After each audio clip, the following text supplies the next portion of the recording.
और भाई कैसा है? तो नई वीडियो में स्वागत है। इस वीडियो में हम बात करेंगे क्लोजर्स के प्रैक्टिकल एग्जांपल और एप्लीकेशंस के ऊपर जिसकी ज़रूरत पड़ सकती है इंटरव्यू में। और जब कोई सिक्योर टाइप का कोड लिखना पड़ेगा तब closures is the king in JavaScript.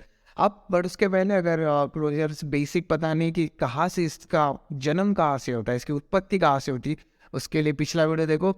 Editor जल्दी फ्लैशबैक दिखाना बंदों के लिए। अब आई रियलाइज एडिटर मेरे पास एडिटर ही नहीं है। ठीक है, तो मैं ही दिखा देता हूँ। तो सबसे पहले क्लोजर का रिलेशनशिप होता है फंक्शन के साथ। फंक्शन 3 स्टेप में बनता है। पहला तो होता है, बनते नहीं मतलब उसका लाइफ साइकिल।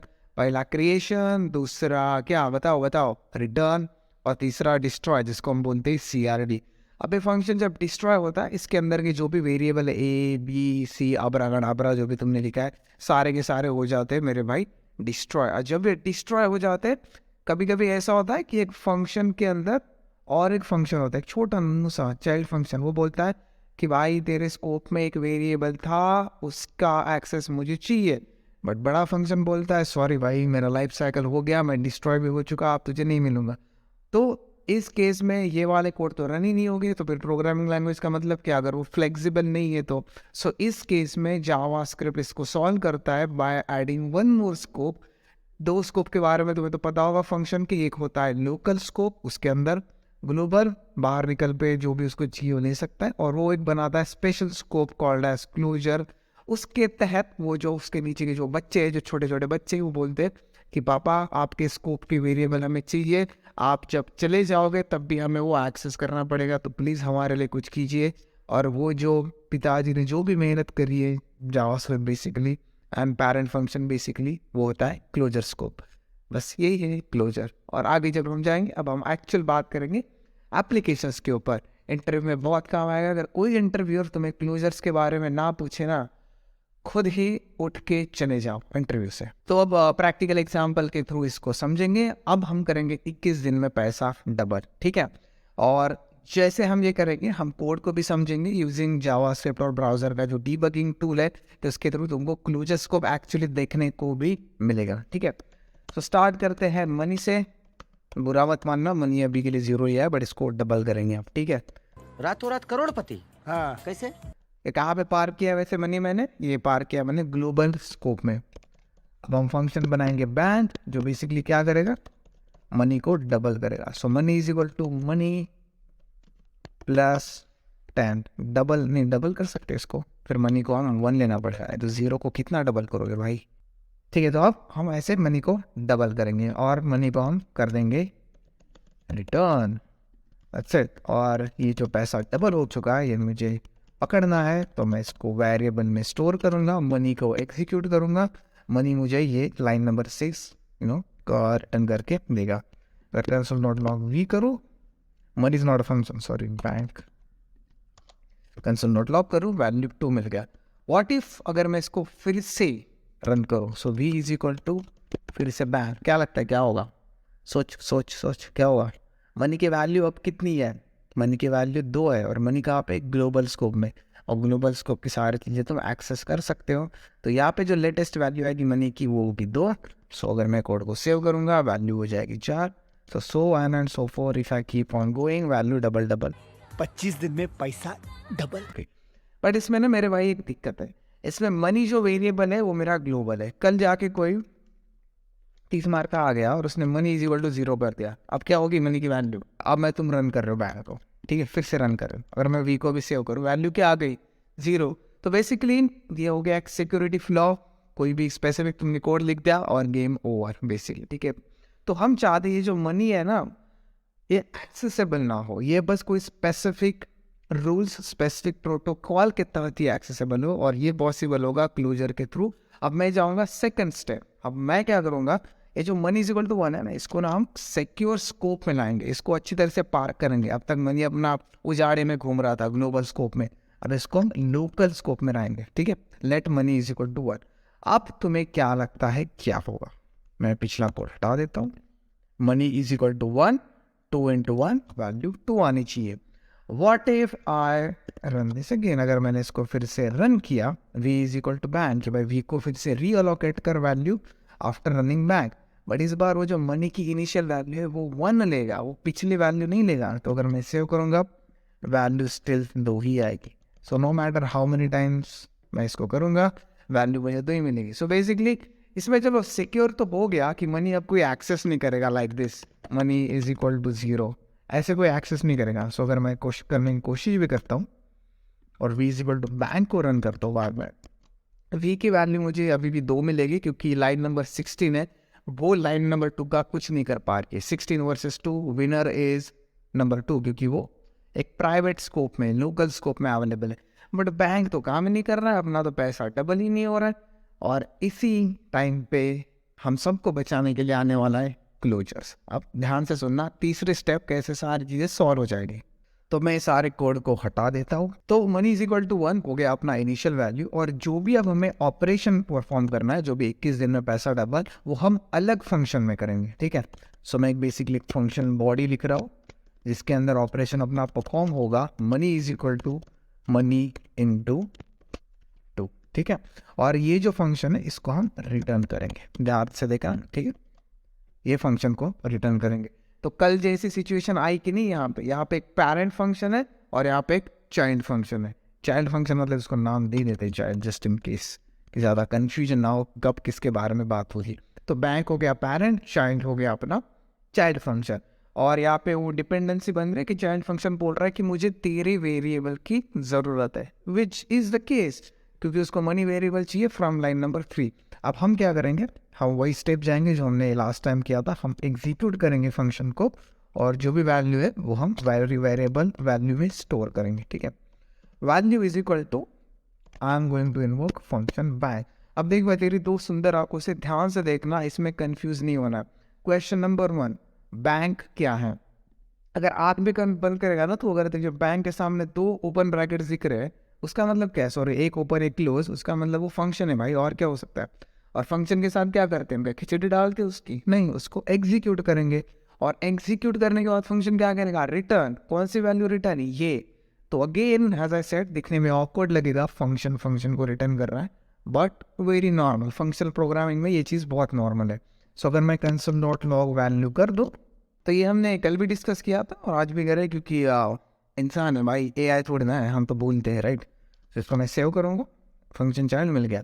अब वो जो फंक्शन चाइल्ड है उसको भी क्या, उसकी क्या मिक्स वेज खिचड़ी बनाओगे, नहीं, उसको भी तो एग्जीक्यूट करोगे, तो करो एग्जीक्यूट, डर किससे रहो। तो वैल्यू को जब एग्जीक्यूट करोगे, ये अंदर की लाइन क्रिएट हो जाएगी, ठीक है, वैल्यू। अब रिमेंबर, मनी को मैं रिटर्न नहीं कर रहा हूँ, सो ऑफकोर्स ये जो वैल्यू फंक्शन है ये मुझे कुछ रिटर्न करके नहीं देगा, बट हाँ वो मनी के ऑपरेशन के ऊपर कुछ तो भी चीज़ें, सॉरी, उसको डबल कर देगा, उसके ऊपर ऑपरेशन परफॉर्म करेगा। तो मैं कैसे मान लूँ भाई ये मनी को डबल कर रहा है, कुछ कोई बात नहीं, इसको भी हम रिटर्न कर देते हैं, क्या दिक्कत है। वो बस मैं रिटर्न इसलिए नहीं डाल रहा हूँ भाई, तुम बहुत कंफ्यूज हो जाओगे, ठीक है, दिमाग फट जाएगा, बट इतना समझ लो, at the end of the day value भी एक फंक्शन है, जैसे राइट हैंड साइड को दिख रहा है, और ये वैल्यू रिटर्न कर रहा है। अब वो ऐसे दिखेगा, आ गया वैल्यू, ये देखो ऐसे दिखेगा, रिटर्न कर रहा है, ठीक है, राइट हैंड साइड को, मेरे पीछे ही होगा, देख लो उसको बराबर। तो ये भी अगर रिटर्न कर रहा है तो मैं इसको स्टोर करूँगा, लेट्स से एक्स, और एक्स की वैल्यू क्या आएगी, सोचो, एक्स की वैल्यू आएगी 2, क्योंकि मनी इंटू 2। मैं इसको फिर से रन करूँगा, लेट को हटा देते हैं क्योंकि हम रीअसाइन कर रहे हैं, और फिर से ये वैल्यू कंसोल को भी हटाते, क्या हो गया, पैसा डबल हो गया। तो अगर मैं ऐसे ही करते जाऊँगा, कीप ऑन डूइंग इट, 25 दिन में पैसा डबल, मेरी वैल्यू डबल हो जाएगी, ठीक है। तो मेरा बेसिकली 1 लाख का हो गया मेरा 32 लाख, ठीक है। इतनी वीडियो में देखो हम कितने अमीर बन गए, शाबाश।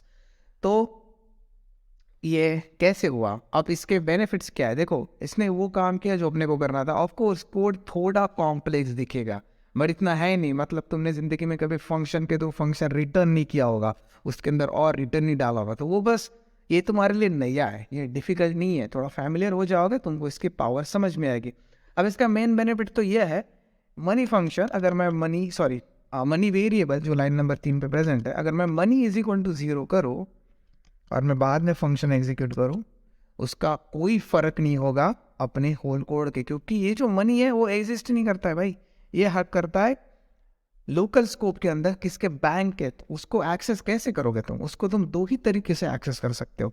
ये तो खुद स्कोप के अंदर घुस के या फिर कोई चाइल्ड स्कोप बनाना, चाइल्ड फंक्शन बनाना और उसके थ्रू, बट ये तो पॉसिबल नहीं है जब तुम नॉर्मल ऐसे कोड लिख रहे हो मनी इज इक्वल टू 0, ठीक है। तो ये होता है प्राइवेट स्टेट। यहाँ पे प्राइवेट स्टेट मतलब क्या, स्टेट को यूजुअली ये लोग मेमोरी बोलते हैं। जब तुम रिएक्ट में जाओगे, एंगुलर में, व्यूजेस में, ये जो मनी है वेरिएबल, ये मेरा बन गया प्राइवेट।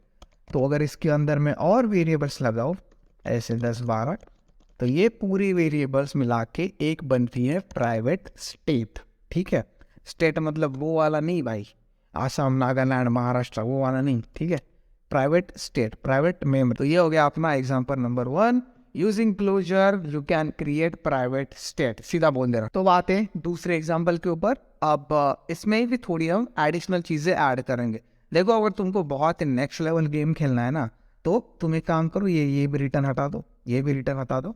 अब बेसिकली क्या हो रहा है, ये जो फंक्शन चाइल्ड है ये प्रॉपर ऑपरेशन परफॉर्म कर रहा है, ये कुछ रिटर्न नहीं कर रहा है। मनी वैल्यू जो भी है उसको ये क्या बोलते हैं, अपडेट कर रहा है, डबल कर रहा है, दैट्स इट। तो हम क्या कर सकते हैं, हम स्पेसिफिक फंक्शंस बना सकते हैं जो ये चाइल्ड फंक्शन को इन्वोक करेगा, और जो चाइल्ड फंक्शन है वो इनडायरेक्टली मनी को डबल करेगा। तो मतलब बेसिकली हम कर रहे हैं पॉलिटिक्स, ठीक है, अंडर द टेबल काम चल रहा है, तो वही कर रहे हैं हम प्राइवेट मेथड्स के। तो अब हम एक्चुअली में एक फंक्शन लिखेंगे जो बोलेंगे लेट्स से डबल, ठीक है, ऐसे लिखेंगे डायरेक्टली। और ये बेसिकली क्या करेगा, ये कॉल करेगा चाइल्ड फंक्शन को इनडायरेक्टली, दैट्स इट। और ये जो डबल फंक्शन है इसको हम रिटर्न कर देंगे। देखो मैं कैसे इसको ऑब्जेक्ट के अंदर डाल रहा हूँ। जब मैं डबल फंक्शन को ऑब्जेक्ट के अंदर डालूंगा तो डबल फंक्शन मेरा एक्ट करेगा as a method, not just normal method, as a private method, as my own methods, ठीक है। सो इसको अगर मैं सेव कर दूँ, आई नो द कोड थोड़ा वियर्ड लगेगा, बट स्टेप बाय स्टेप चलना, आराम से चलना है। इसलिए पुराने वीडियोस हो रही है, मेरे पास एडिटर नहीं है भाई, नहीं तो पूरा फ्लैशबैक दिखा देता। तो चलो एग्जीक्यूट करते हैं, let value is equal to bank. अब देखते हैं वैल्यू का आउटपुट यहाँ पर। अगर मैं इसको सेव कर दूँ, क्या आ रहा है, अब वैल्यू है एक ऑब्जेक्ट जिसमें है एक डबल फंक्शन। अब मुझे बता, तुझे दूर दूर तक दिख रहा है कि इसमें कौन सा वेरिएबल प्रेजेंट है, बेसिकली प्राइवेट स्टेट, बेसिकली इसमें कौन से फंक्शन प्रेजेंट है, अगेन बेसिकली प्राइवेट फंक्शंस। तुम्हें बस वही चीज़ दिख रही है जो हम तुमको दिखाना चाहते हैं, कि तुम डबल यूज़ कर सकते हो, और डबल के थ्रू अंदर कुछ तो भी होगा, एक मेन फंक्शन रन होगा और वैल्यू मनी डबल हो जाएगा। तो देख रहे हो कैसे वो एब्स्ट्रैक्ट हो रहा है तुमसे, बेसिकली सिक्योरिटी जो पार्ट है पूरे कोड का, तुम्हें वही कोड का एक्सेस मिलेगा जिसकी तुम्हें ज़रूरत है, नॉट द एक्चुअल फंक्शन जो ये एक्चुअल काम कर रहा है। तो अगर मैं बस वैल्यू डॉट डबल कर दूं और मैं इसको सेव कर दूं, तो ये अपना काम करेगा। But again there is no way कि मुझे पता चले कि मनी क्या है। तो मैं क्या कर सकता हूँ, मैं और एक मेथड लिख सकता हूँ, वो स्पेसिफिकली मुझे क्या करेगा, गेट मनी। और ये स्पेसिफिक फंक्शन जो है, मेथड, ये मुझे मेरे पैसे रिटर्न करेगा जो भी वैल्यू है। सो चलो उसको भी इन्वोक करते हैं। सो रिमेंबर, गेट मनी एक वैल्यू रिटर्न कर रहा है। अगर रिटर्न कर रहा है तो उसको क्या ऐसा हवा पे छोड़ दोगे, नहीं, उसको स्टोर करना पड़ेगा। So let's say let my money should be equal to value dot get money. और अगर मैं माय मनी को कंसोल लॉग करूँ, देखिए माय मनी इज 2। अगर मैं वैल्यू डॉट डबल को फिर से इन्वोक करूँ, माय मनी हो जाएगा 4, ठीक है। तो आप समझ रहे हो, ना ही मैं चाइल्ड फंक्शन को हाथ लगा रहा हूँ, ना ही मैं मेरे प्राइवेट वेरिएबल को हाथ लगा रहा हूँ। मैंने एक स्पेशल ऑब्जेक्ट बनाया है जिसके अंदर मेरे प्राइवेट मेथड्स है जो ये मेरे लिए सारे काम कर रहा है। ऐसा लग रहा है जैसे मैंने हिटमैन हायर करके रखे और वो मेन जो काम करना है वो वही लोग कर रहे हैं, ठीक है। हमें एक्चुअल क्या हो रहा है वो समझने की ज़रूरत नहीं। और यही होता है good secure code, a good architected code, ठीक है। ये दो ऑब्जेक्ट ओरिएंटेड प्रोग्रामिंग में इजीली अवेलेबल है, बट फंक्शनल प्रोग्रामिंग में तुम इसको इस तरह से देखते हो। अगर आगे जाके कभी फंक्शनल प्रोग्रामिंग के बारे में जानना होगा तो तुम ये एग्जाम्पल को भी अच्छे से देख सकते हो। देखो, क्लोजर के ज़्यादा से ज़्यादा एग्जाम्पल तुम्हें दिखेंगे फ्रेमवर्क इम्प्लीमेंटेशन में, जैसे रिएक्ट हो गया, एंगुलर, व्यूजेस हो गया। जब तुम प्राइवेट स्टेट को मॉडिफाई करना चाहते हो, जो भी तुम्हारे कंपोनेंट का स्टेट वगैरह होता है, तो वहाँ पे ये हाईली यूज़ होता है। तो जब तुम पढ़ोगे, कोड लिखोगे, उसमें पता चल जाएगा कि yes this is where closure is highly use, heavily use. अगर थोड़े ध्यान से देखोगे तो बस, तो दैट्स इट। ये यूजुअली यूज़ होता है इंटरव्यू में, बट गुड आर्किटेक्चर है, स्पेशली जब तुम्हें एक प्राइवेट स्टेट मेंटेन करनी है जो बाहर से कोई मैनिपुलेट ना कर पाए उसको इजीली, मतलब just like money is equal to zero लिख के पूरा अंदर का पैसा खाली, ऐसी चीज़ें नहीं होनी चाहिए। सो बस यही है closure. Thank you for watching अपने 2 पार्ट का सीरीज़। अगर मैं फिर से बोल रहा हूँ, पहला पार्ट नहीं देखा, जाओ देखा, बहुत मज़े से हमने पढ़ा है क्लोजर। और अगर और कोई स्पेसिफिक वीडियो की रिक्वेस्ट है तो वो भी बता देना। तब के लिए अब तू तेरे घर और मैं मेरे घर।